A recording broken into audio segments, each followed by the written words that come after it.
تو یہ تو تھا حکمت کلیمی، یا جو ایک ایسی حکومت جو کہ اللہ تعالیٰ کے احکام کے مطابق ہوتی ہے، یا حکمران جو اللہ تعالیٰ کے احکام کو مطابق کس طرح وہ کرتا ہے، اور اس کا مقصد کیا ہوتا ہے، اور کس طرح جو ہے وہ اپنی قوم کو ڈیولپ کرتے ہیں۔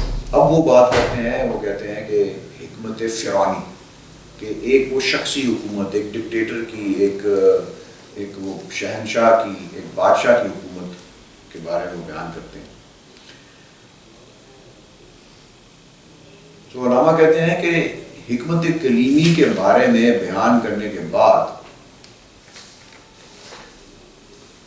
حکمت کلیمی کے بارے میں بیان کرنے کے بعد علامہ ہمیں حکمت فرعونی کے بارے میں بتاتے ہیں، جو کہ کلیمی کی ضد ہے۔ فرعون ان بادشاہوں کا نمائندہ ہے جو کہ اللہ کا حکم جاری کرنے کے بجائے اپنا حکم جاری کرتے ہیں۔ وہ خدا کے بندوں کو اپنی غلامی پر مجبور کرتے ہیں۔ حکمت فرعونی سے مراد ملوکیت ہے، ملوکانہ طرز حکومت جو انسانوں کو اپنا غلام بناتی ہے۔ یہ توحید کی ضد اور پیغمبرانہ تعلیمات کی مخالف ہے، اور اسلام کی تاریخ میں اس کی ابتدا امام حسین کی شہادت کے بعد عمل میں لائی گئی۔ بقول علامہ کے کیونکہ ملوکیت توحید کی ضد ہے، اس لیے اس کا خاتمہ کرنا ہر مسلمان پر فرض ہے، اور مسلمان پر غلامی حرام ہے، کیونکہ وہ آپ کو اپنا غلام بناتی ہے، تو آپ تو مطلب کہ غلام بن ہی نہیں سکتے آپ کسی اور کا خدا کے مقابلے میں۔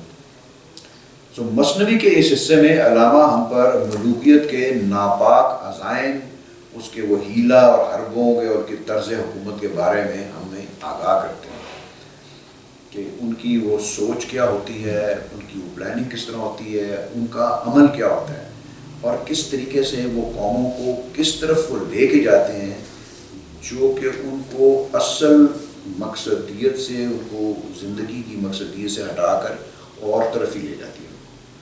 اب جب وہ چیز ہوتی ہے تو پھر ان کے اوپر حکمرانی کرنا، ان کو اپنا غلام بنانا آسان ہو جاتا ہے۔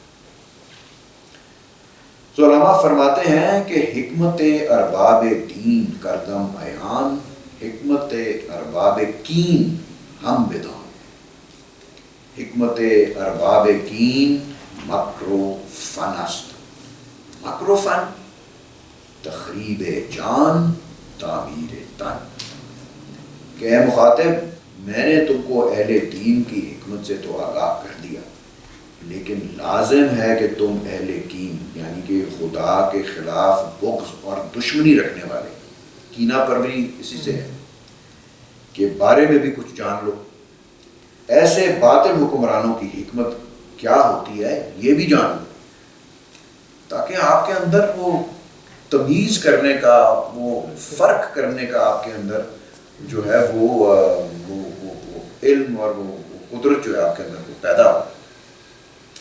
ان فرعونی حکمرانوں کی حکمت سراپا مکر اور فریب ہے، جس طرح یہ اس شعر میں یہ لکھا ہوا اس کا دوسرا ہے کہ فروغ کار می جویت بے سالوسی ذرہ کی، کہ یہ عوام کو دھوکہ اور فریب دے کر اپنے مقاصد جو ہے یہ حاصل کرتے ہیں۔ یہ مکر و فن کیا ہے؟ اس سے روح کی تباہی اور جسم کی پرورش ہوتی ہے۔ یہ آپ کو جو ہے یہ I think even the Romans used to do it, اور ابھی بھی اسی طرح ہے کہ جس طرح کوئی ایسی یہ اسپورٹس میں اور ایسی چیزوں میں آپ کو الجھا دیتے ہیں کہ آپ کو اپنے مقصد سے ہٹا دیتے ہیں آپ کو۔ سو اس سے روح کی تباہی اور جسم کی پرورش ہوتی ہے۔ یہ ایسی حکومتوں کے اندر یہ سارا آپ کو مٹیریلٹی کی طرف وہ آپ کو لے کے جاتے ہیں۔ وہ حکمت کلیمی کون تھا؟ جو کہ آپ کی روح کی اور آپ کو آخرت کی بھی گائیڈنس دیتا ہے۔ یعنی ملوکیت ایک ایسا نظام زندگی ترتیب جو ہے وہ دے، قوم کو صرف مادی زندگی کی ضروریات میں مشغول رکھتی ہے اور ان کو روحانی ترقی کی طرف سے بیگانہ بنا دیتی ہے، کیونکہ ایک بیدار روح کبھی بھی غلامی کو برداشت نہیں کرتی۔ مرد حر کسی انسان کا غلام بن کر زندہ نہیں رہ سکتا۔ ان کی حکمت، ان کی حکومتی پالیسی دین کے بندھنوں سے آزاد ہے اور مقام عشق سے بہت دور ہے۔ وہ مادہ پرستی اور تن پرستی تو سکھاتے ہیں، لیکن روح میں بیداری پیدا ہوتے نہیں دیکھ سکتے، نہیں ہونے دیتے۔ مکتب از تعمیر او گیرد نظام، تھا بے کام خواجہ اندیش غلام۔ تو اس کا پھر نظام تعلیم کیسا ہوتا ہے ایسی حکومتوں کا؟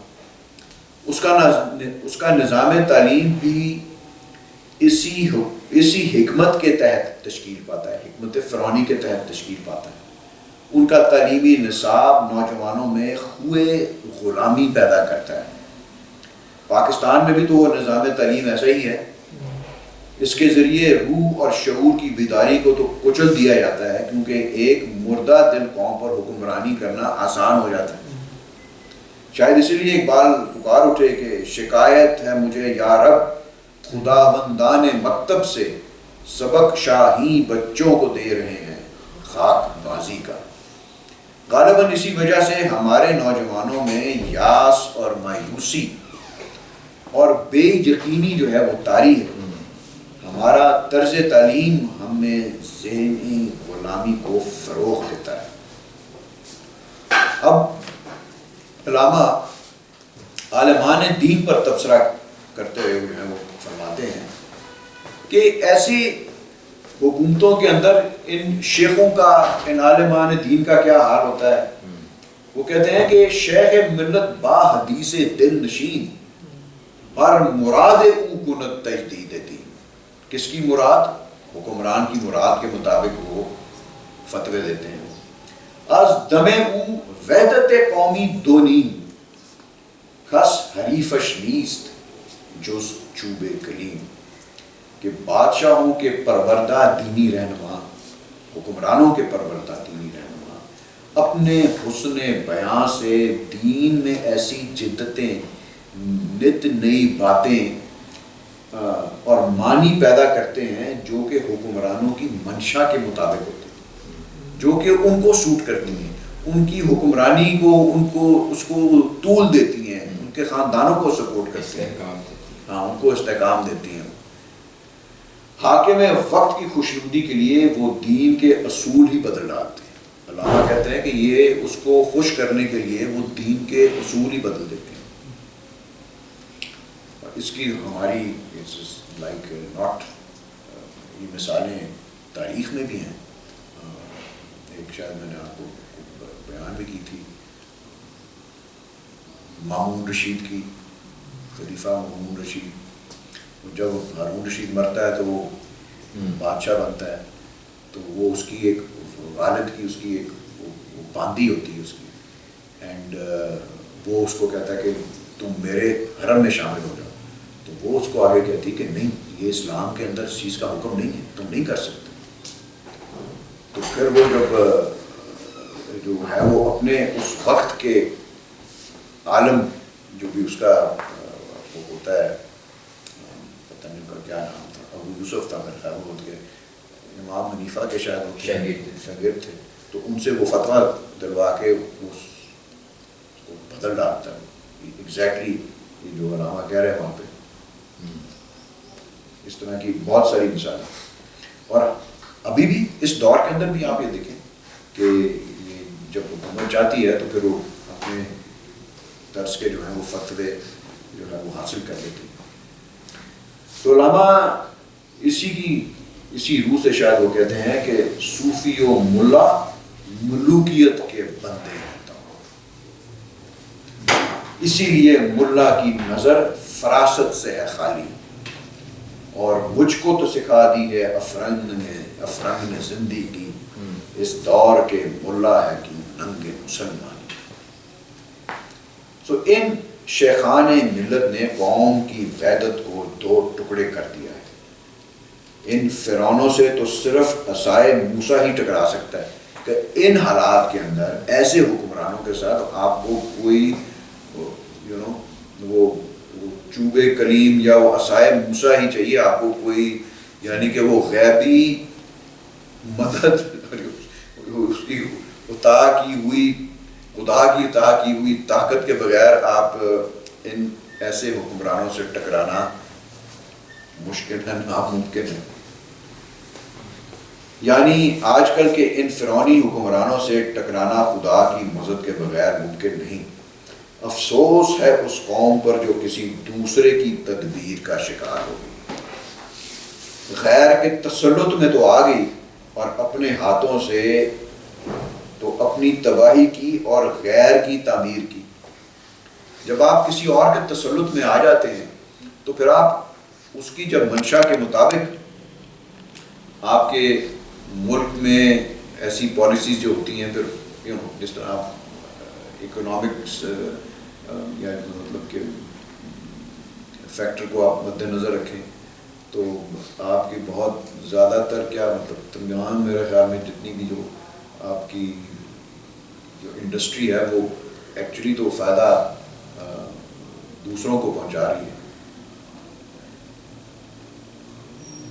تو یہ وہ قوم ہے جس نے اپنے دل سے خود ہی نقش حق کو مٹا ڈالا۔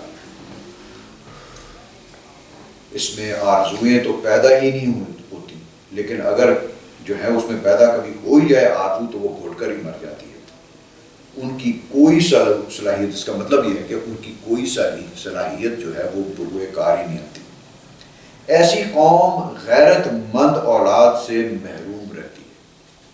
تو وہ کہتے ہیں کہ ایسی قوم میں پھر غیرت مند اولاد پیدا نہیں ہوتی۔ روح کی اس جسم میں حالت ایسی ہوتی ہے جس طرح قبر میں دفن ایک مردے کی۔ علامہ فرماتے ہیں کہ ایسی قوم کے بڑے بوڑھے بھی یعنی کہ شرم و حیا سے عاری ہو جاتے ہیں اور اس کے نوجوان عورتوں کی طرح اپنے جسم سنوارنے میں مصروف رہتے ہیں۔ یہ دیکھیں بار بار یہ اس میں خواتین پر بھی کرٹیسزم ہے، لیکن یہ نوجوان نسل کے اوپر ہی ہے سارا۔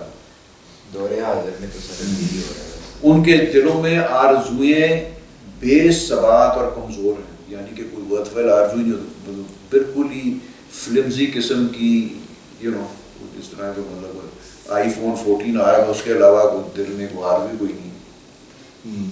اس قسم کی آرزو ہوتے ہیں don't take you anywhere where.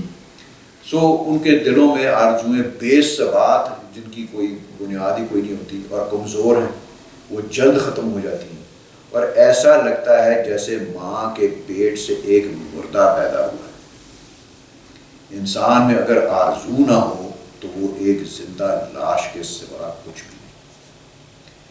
میرا وہ یہ تو لڑکوں پر انہوں نے کیا، وہ خواتین پر کہتے ہیں کہ اچھا اس کو آپ یہ دیکھیں کہ خواتین جو ایسی بنتی ہیں یہ اس حکمت فرعونی کی وجہ سے جو ہے یہ اثرات جو ہیں نوجوان نسل پر، چاہے وہ میل ہیں یا فیمیل، ان کے اوپر کیا ہوتے ہیں۔